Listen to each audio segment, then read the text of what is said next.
How many places do you need to look to find the information you need to do your job day to day?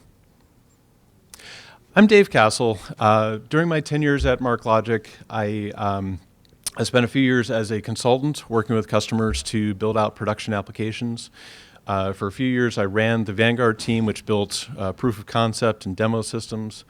Spent a few years as the developer community manager. Got to write a lot of blog posts, speak at conferences, meet a lot of the people in the community, and was even in engineering for a little while. And then for the last almost 6 years now, we've built up a team working with MarkLogic customers to solve interesting data problems using our favorite database platform. So today we're going to talk about building a data fabric that enables users to access all of their content using both conceptual search and natural language. Good place to start is, let's talk about the problem that we're trying to solve. Every day, we need to make decisions. And the information that we need to make those decisions is scattered all around us. I'm curious, just for fun, little finger poll. How many different kinds of content sources do you folks work with on a regular basis? SharePoint, Confluence, Google Drive. Give me a little finger poll. I see a 5, 4, 5, 7. Yeah, when I count the clients I work with, the number goes up to about 36, I think. It's a lot of different things. So the challenge is, the information is out there, right? But it's in a whole bunch of different places, and if we can't find it, it doesn't really help, does it? So we need some solution to this. We need to make the information accessible to do our jobs. And often we're trying to answer pretty important questions. Sometimes they're smaller questions. It might be things like, we're running into a problem, and I know we solved this same problem 6 months ago. We solved it. How did we solve it? What's the research we've done previously on this particular topic? Which one of these different projects should we fund, right? We have to make decisions like that. Or we did a similar proposal last year, and instead of starting from scratch, I'd really like to take that and kind of update it for a new client. So every day, big decisions and little ones. And we like to have those driven by the information we have, our institutional knowledge. Key thing, people tend to write things down. I don't know about you, but if I don't write it down, it never happened. It's just gone. So people tend to write things down, and then the trick is just, how do we find it? Well, one strategy is the browse strategy. Now, I can tell you, with our company, we've got OneDrive. That's where we store most of our documents. And I can tell you that it is brilliantly and flawlessly laid out in terms of the folder system and where everything is. I know that it's brilliantly, flawlessly laid out because I did it and it makes sense to me. So I can find things. That's something, right? I have been informed that my system of laying things out may not be flawless. Other people can't find stuff. I can. So that's something. So what do? We fall back on some kind of search. And traditional keyword search is a really good starting point for that. But it does have its limits. We're going to talk in a minute about the strengths and weaknesses of that. So a step better is if we can combine keyword search, faceted filtering, conceptual search, and natural language. By bringing these together, we can typically find the information we're looking for. With text search, I mentioned that there's some strengths and weaknesses. Let's think about some of the strengths first. So we can do simple things like stemming, right? This has been built into search engines for a long time. If you search for the word teeth, search engine can say, well, let's stem that down to the word tooth. And so whichever way it's expressed in a document, we're going to get that. Great.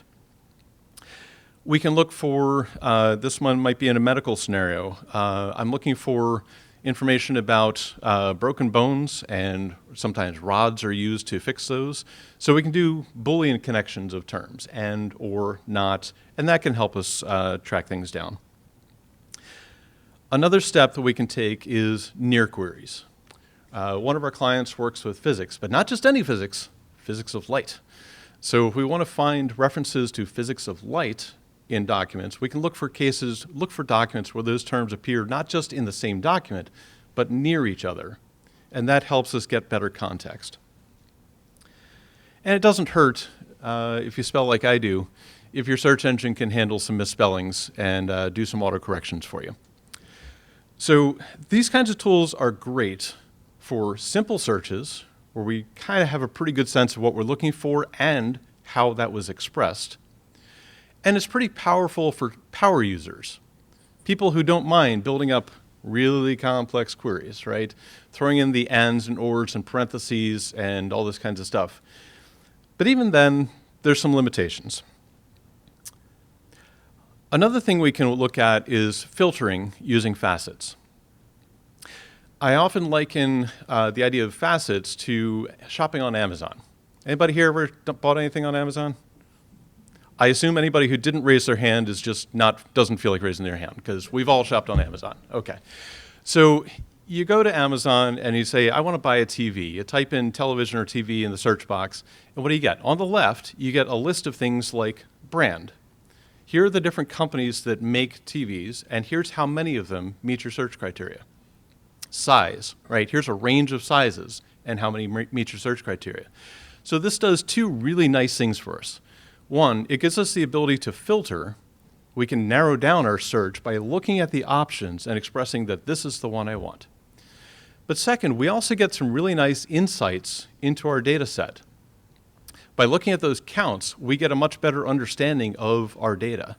One of our clients, actually, their primary business use for their search application is getting those numbers, right? It's a use case about medical scenarios, and given certain situations, how many times did this event occur? And that is largely facet-driven. So she puts in some kind of a complex search, looks at the facet results, and can write papers based on that. So two benefits to facet-based filtering. When we're talking about finding documents, we're talking about language. We're talking about natural language and expressing concepts using our natural language. We're using specific words to express those ideas, and there's often many ways to express those ideas. So let's take, for example, suppose I'm given an assignment, something related to a corporate social responsibility strategy for our company. Now, I want to find, what have we done so far, right? What do we already know about this idea in our company? And it turns out, Andrew, you did a piece last week about sustainability initiatives, right? So I want to make sure I find that. And back there, you did a PowerPoint on ethical business practices, so I want to make sure I hit that one. And there was a recording I think you did about like a webinar or something about social impact, so I want to make sure I hit that. And environmental stewardship. There was a white paper by somebody in the back. So I've just given you 5 different ways to express what's basically the same idea. Now picture the text query you're going to write to find all of these. We can do it. We can do a phrase search on each of these and join them with an or, but number one, that's kind of a pain to type out, isn't it? And number two, as an individual user, what are the odds I'm going to think of all these every time I'm trying to do this search? There's a better way. I mentioned that language expresses concepts. So one of the challenges is that as people in various jobs, we have different levels of understanding of our domains. If you ask my wife what kind of car she drives, she's going to say it's a 2011 white Ford Mustang with a 5-liter V8 Coyote engine. I had to practice that a lot of times. If you ask my brother what kind of car he drives, he's going to say a red one. Right?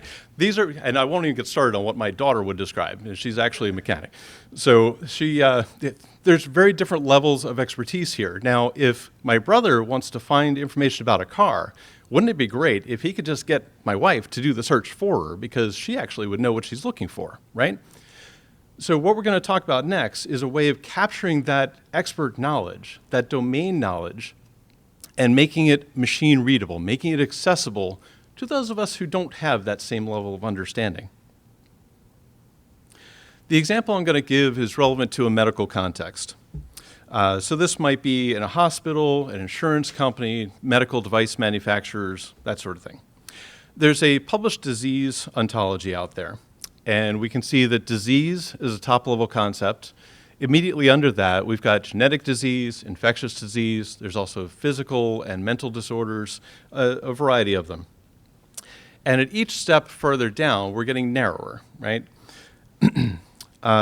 So we're expressing we've got different concepts, but there's also different ways to express these concepts. So for instance, hand, foot, and mouth disease can also be vesicular what she said. This is not my domain, right? And that's the point, is that I'm perfectly capable of looking for hand, foot, and mouth disease. I get that. But there's often jargon that is not as easily accessible to all of us, right? So I might think to look for one of these terms, I'm going to miss out on a lot of the other information because I don't have that domain knowledge. Most applications, we're also interested in the people that interact with our concepts. So in a medical situation, we've got patients and providers. Providers might be physicians, and they might be specialists or general practitioners, all the way further down and down and down. So what does this do for us at a software level? This graph, actually at this point we've got a couple of trees, but this information can be recorded as triples, right? And MarkLogic gives us the ability to work with triples: subject, predicate, object. Disease has narrower infectious disease. We could take it a step further here and add an infectious disease specialist treats infectious diseases.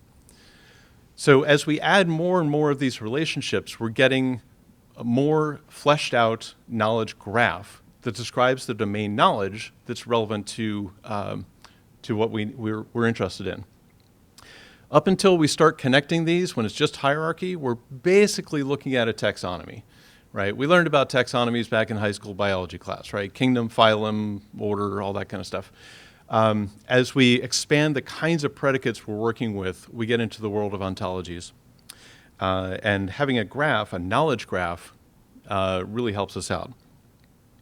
So as you're looking at this, as we're working through these examples, think a little bit about what are the top-level concepts in your world, in your domain, right? They might be products, inventory, orders. They might be medical claims. They might be tax returns.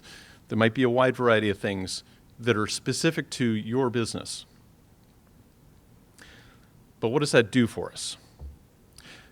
We've got two blocks of text up here. The one on the left talks about general practitioners. The one on the right talks about primary care physicians. These are both pretty highly related concepts. There might be somebody in the room who can tell me how they're different, but they seem pretty related to me. What we can do is, once we have our knowledge graph, which includes kind of a library of how each of these concepts is expressed, we can apply that knowledge graph to our content and recognize that in this case, both of these documents have the concept of a general practitioner. There might also be some other concepts here. So as long as we can do this process automatically, we've got a way of really identifying what each piece of content is about. The next step we're going to take after that is enable our users to search based on concept, not just on keywords. Coming back to this example, if I just search on general practitioner, I'm going to miss out on the other document. And likewise, if I search on primary care physician, I'll miss out on the first one. But by searching the concepts, I get them both. Let's come back to this question of having data scattered among a bunch of different sources. A data fabric is an approach to solving this. It's an architectural pattern, and it's worth noting that a data fabric is not a specific technology. It is a pattern, and we'll drill into that in a little bit more detail. But it's a logical pattern, it's a logical connection of data from a wide variety of sources. Worth noting, this is not intended to replace the sources, right? If we look at the applications that we have here, SharePoint and ServiceNow and so on, each of these applications has a place. It has certain features that give it value in the context of our organizations. We don't want to replace those. We're not trying to get rid of them. We do want to make this data more accessible. A data fabric allows us to democratize access to data. Everybody can find things. First thought that went through a whole bunch of heads in this room just now was, but not everybody's supposed to be able to see everything. You're right. It's really important that we respect the governance, the security decisions that have been made at each of these individual applications. So the way we handle that is that while our data fabric is a single place to search where it's possible to discover everything, we can then direct people back to the sources which do know who's allowed to see what. So as an example, if I do a search, I find a document in SharePoint, and I click on it, I'm taken back to SharePoint. SharePoint might say, here's your document, or it might say, you don't have access to this, but here's a form. You can fill that out and request access to it. So what does that do for me? It allows me to discover things, find that they're there, and request access to them if I don't already have it. As a benefit, a couple benefits to this approach. One is that we can discover duplication. Have you ever had that scenario where you're looking for a document and you know it's out there somewhere, but it takes you a while to find it? When you finally do, you're like, I am not going through this again. You make a copy of that document, you put it somewhere where you can actually find it next time. You put it in your own little, tuck it away somewhere in a corner where you can find it. Great, now you've got it. Except, of course, you don't have the original, you have a copy.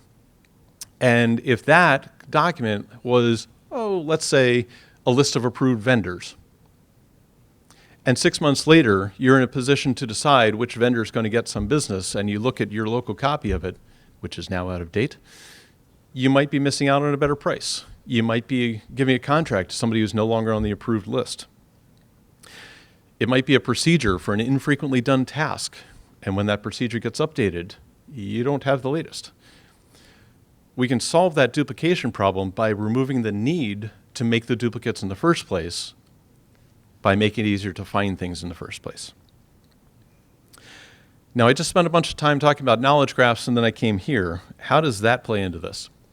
Well, we've got our knowledge graph, and as part of building up our data fabric, we're going to apply that knowledge graph to the content we pull in.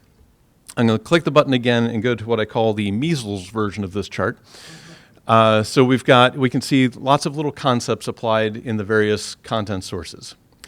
And one of the cool things about this is that we can discover that this piece of content I've got over here has something related to what's over here and what's over here, right? So now we've got a way to explore common things and find all of the information that's relevant to what I'm looking for.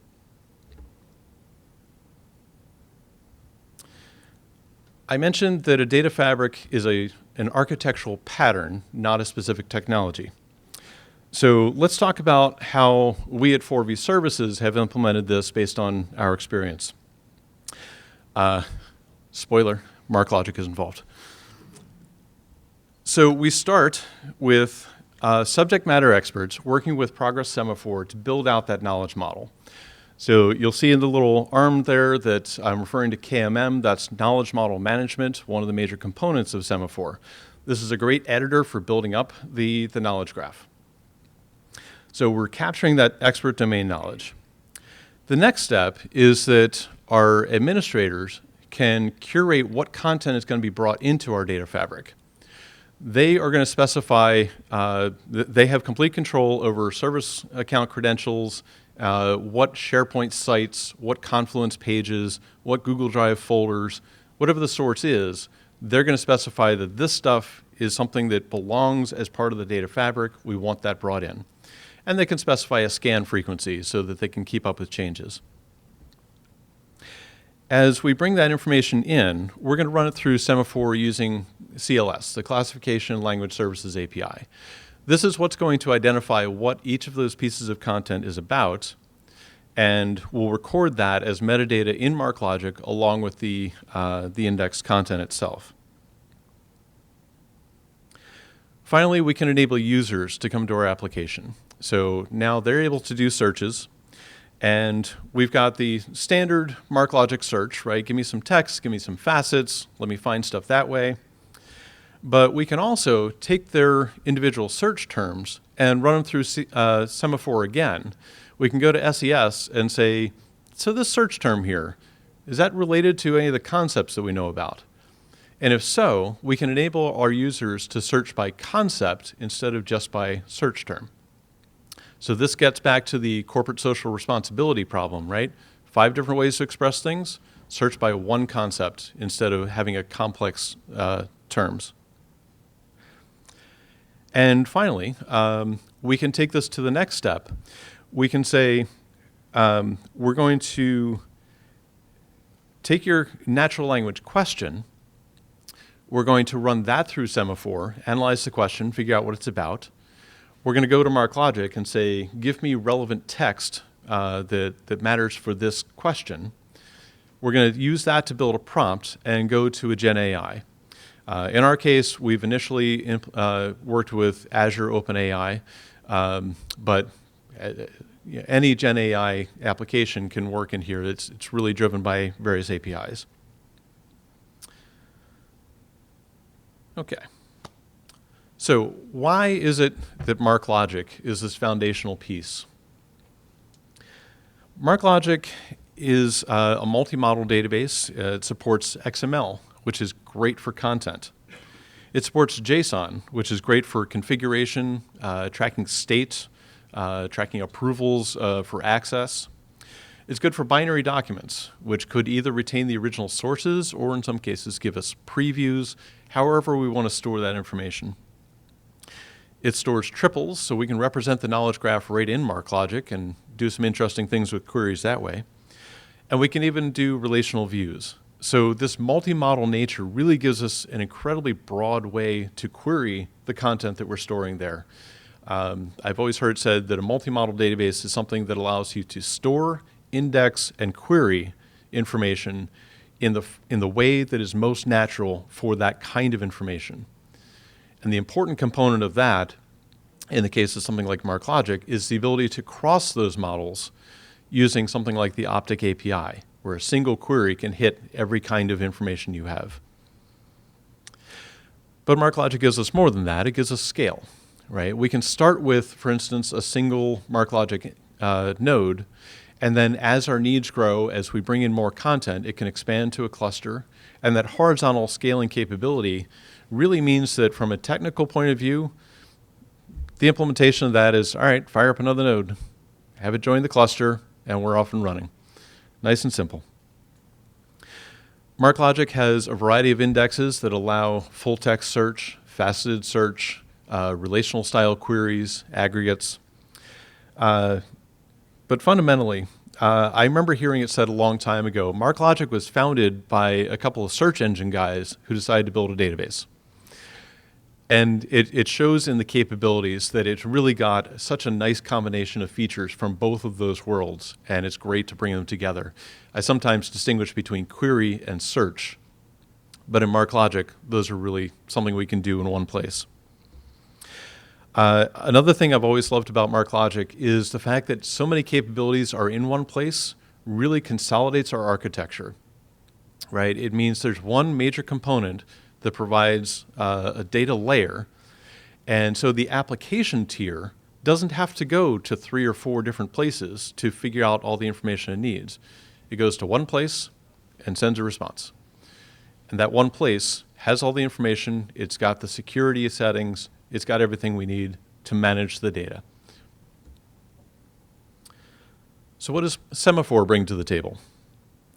Semaphore's 3 major components each bring an important element to this. The knowledge model management tool is a very feature-rich editing capability. It allows versioning, it allows subject matter experts to review the knowledge model as it's being developed, And they've been working on adding additional features to help build up that knowledge graph in the first place. The most challenging thing about knowledge graphs has always been building it, right? There's a potentially large body of knowledge that you're trying to encapsulate. And so being able to do that iteratively and with as much tool support as possible really helps a lot. But Semaphore goes beyond helping you build the model. It helps you apply the model. That classification and language services API, we can give it content. We'll get back concepts that document was deemed to be about. We get scores. We can provide thresholds. We can really apply that model to our content. And we also have the ability to explore the model. This is really useful for setting up user interface components that allow us to kind of drill into the model and find information that way. All right, with that, I'm going to drop into a brief demo.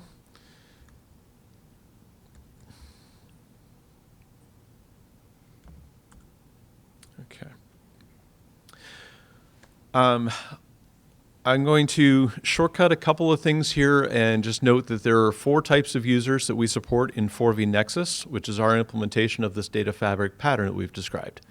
We have regular search users. These will be the bulk of our users, right? The people who are just coming here to access information. We have content administrators. Those are the ones who are going to curate the content that gets brought into the application.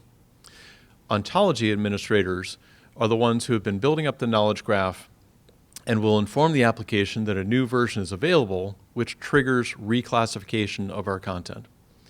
Finally, application administrators can use the application itself to configure things like the logo, the title, the order of the facets, the banner that we see here. That's not it. Sorry.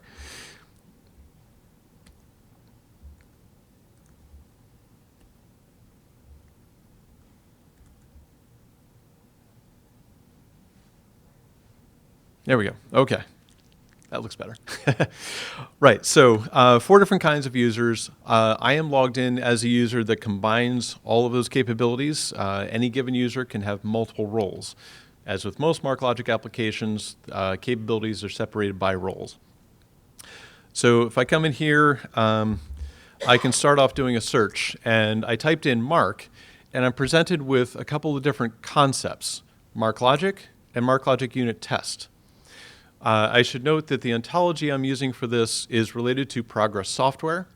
So there's a top-level concept for software, including MarkLogic, Semaphore.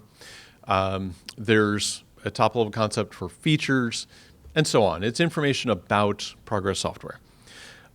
Likewise, most of the data in here is documentation or our notes from our little internal center of excellence about MarkLogic. So I'm going to select MarkLogic Unit Test as a concept. And again, we can note that there's different ways to talk about that testing framework. And by using that concept, I'm going to get all the related content. For each of the search results, we're going to get some basic metadata, who wrote this, when was it last updated. I'm also shown the concepts that are related to this according to Semaphore. I can click on any of these to run an additional concept search. It's worth noting that there's no download button here, right? Instead of a download button, we have links that take us back to an original source. And so, as noted, in this case, I have access to this document, so I can go right to it. If I didn't, it would give me the opportunity to ask for permission. In some cases, a document may occur in multiple places. When we detect that, we make a shared record and have that appear just once in the search results. So then you've got a couple options for where to go to actually get this document. If you don't have access to it in one place, you might have access somewhere else. If you come across some content that's not very helpful, I'm going to go to one of our testing sites. Let's say, as a regular user, we have the ability to say, this is not helpful. Right? We don't need this one. I'm going to submit that, and that'll be sent to the content administrators to review. So we want to enable our regular users to participate in curating the content.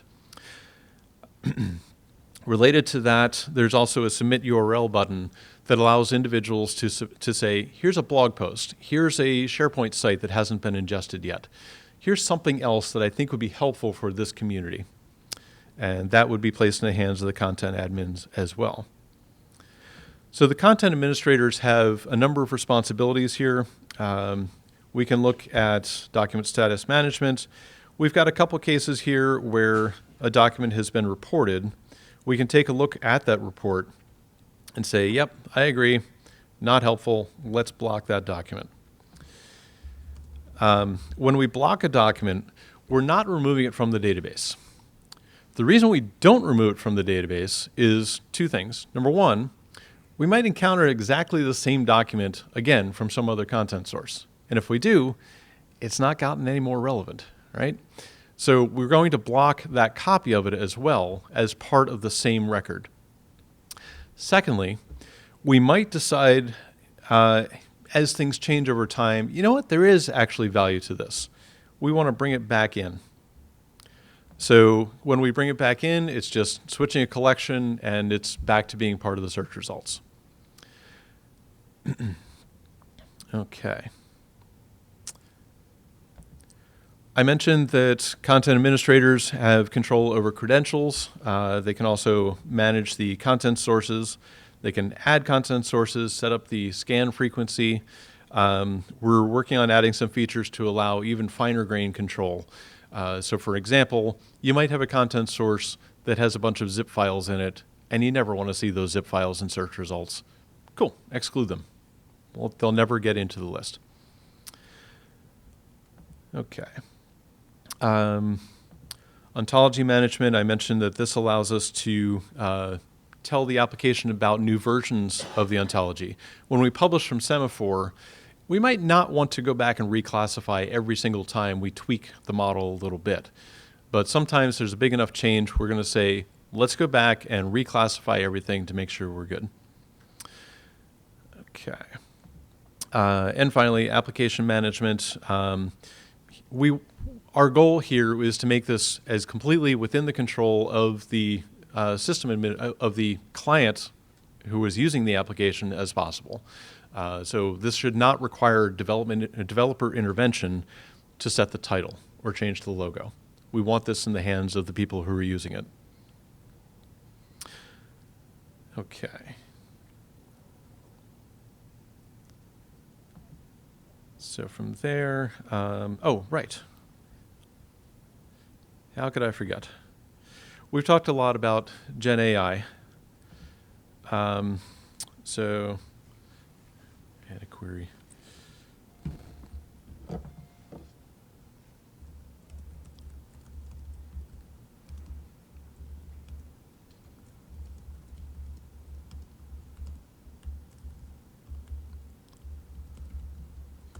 How do I order an Optic API query by multiple fields? What we're doing here is the RAG architecture that we've heard about over the course of the day.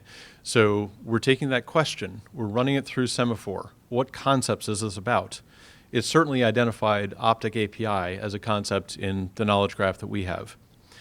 It's then going to MarkLogic and looking for snippets of text that are related to this particular question, constructing a prompt, feeding that to OpenAI, and presenting a response. An important part of this architecture, again, as we've heard discussed today, is it's not just give you an answer, it's give you some documents that justify that answer, right?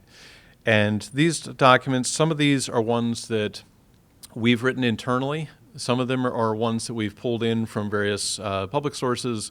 The combination of those is what we're feeding to Azure to answer that question. Alrighty.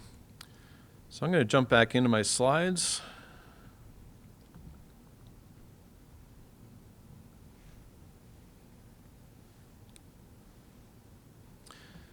All right, so as you're thinking about this kind of solution, a couple of things you want to be thinking about. The ability to curate content. We want to make sure that's in the hands of the people who understand what is the relevant data, what belongs here, what doesn't. We want to make sure that we're analyzing content based on domain-specific concepts. What matters in your organization? And maybe first and foremost, we need to respect the security of the original content sources. We're not trying to bypass that. If we do, we're going to have trouble. I've been looking at MarkLogic 12 a bit, and I'm excited about some of the things that are coming there. Still early access, but the new relevance ranking algorithm should be interesting. We'll be putting that in. Shortest path algorithm, I think, is going to be really helping us out with the RAG and identifying what are the most relevant parts, what are the most relevant documents. And the approximate nearest neighbor, I need to think a little about how we're going to use that, but I think it's really exciting. When MarkLogic first came out with the triples capability, they said, this is a triple store. It is not a graph database. They were emphatic about that because it was optimized for certain cases that did not include graph algorithms. I think it's really exciting that we're now getting into some interesting graph algorithms. So I think that's really cool. Okay, takeaways. When you are facing problems with variety, volume, veracity, and velocity, I want you to think of 4V services. I want to appreciate Matthew's accidental shout out to us this morning when he talked about the 4Vs. That was great. So checks in the mail. 4V Nexus, which I've just shown to you, is a deployed production solution that is available for licensing. And be happy to talk more about it. We have a table right across the hall here, so love to talk to you more. If you're a new MarkLogic client, this is a great way to get to value quickly. If you're an existing MarkLogic client, this is a way to get additional value from the license you're already working with. Final note, I want to say we're really excited that my co-founder recently got certified that we are now officially, according to the Small Business Association, a woman-owned small business. So, hooray. Cool. All right. With that, I'd be happy to take some questions. And as you ask them, I will repeat them for the microphone. Is MarkLogic 12 supporting RAG? Or are you still going to use Semaphore? Is MarkLogic 12 supporting RAG, and will we still use Semaphore? So MarkLogic 12, from what I've seen, it's building in features that are going to support RAG, make RAG easier. I don't believe that it's going to do the full thing in the sense of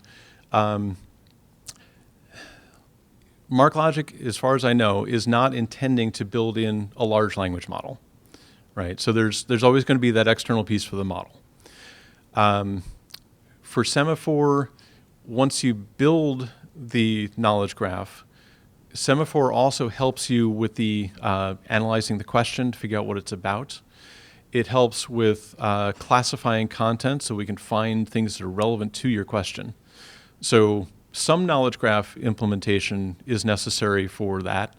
I happen to like Semaphore a lot because of the capabilities. So does that address your question? Okay. Evan. You mentioned security as one of the most important parts of this, and this is just a curiosity. Mm-hmm. If users aren't supposed to access the document, they can still see the snippet in the search results.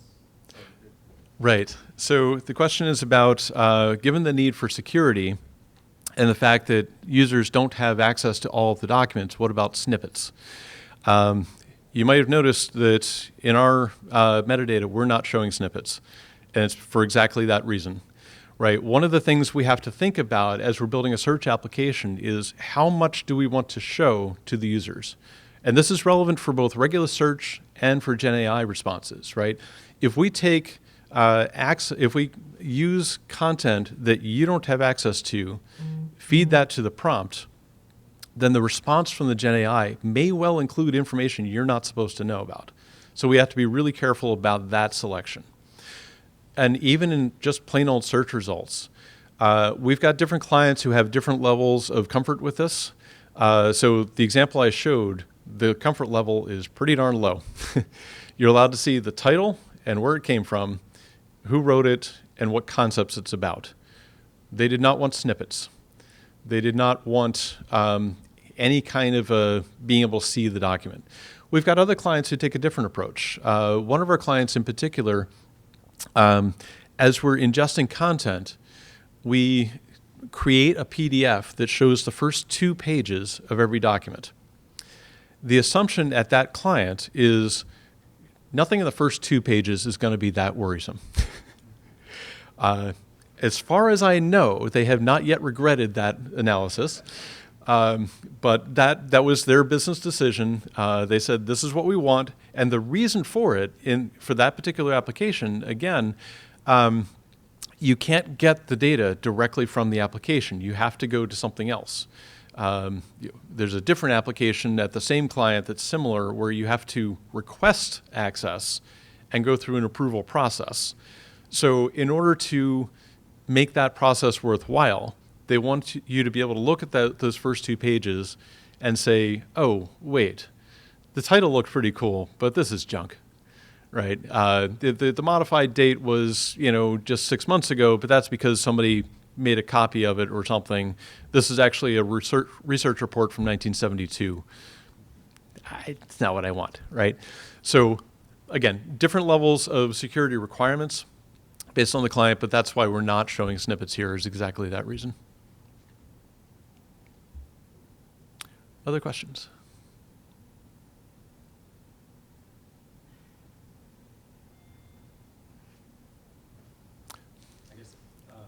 So if it was in MarkLogic, you could have security on the documents and then custom it to your heart's content. But because it's interfacing with like Jira or Confluence, they presumably don't give you Right. authentication all the way through. That would be a much more complex. Wouldn't that be nice? Yes. The question is about each of those upstream sources have their own security settings, right? So those things know who's allowed to see what.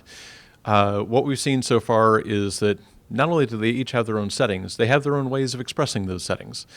So for instance, Windows file shares and SharePoint, they might both be Microsoft, but they're completely different in how they express security restraints.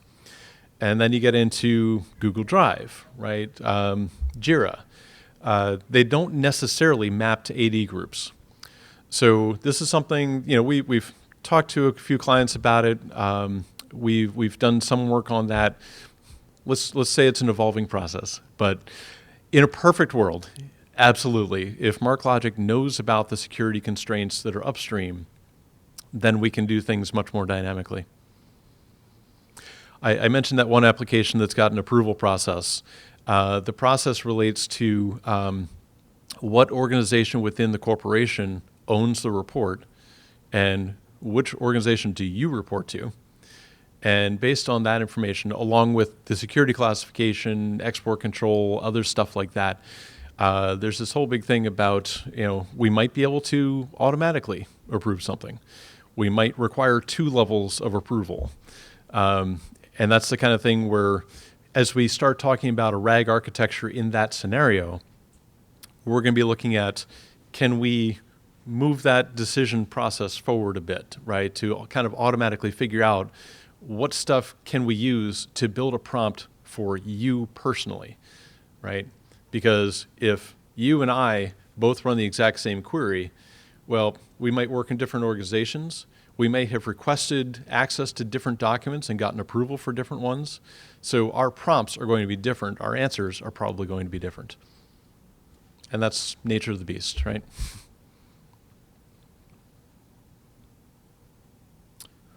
All righty. Anything else? Great. Thank you all very much for coming. Appreciate your time.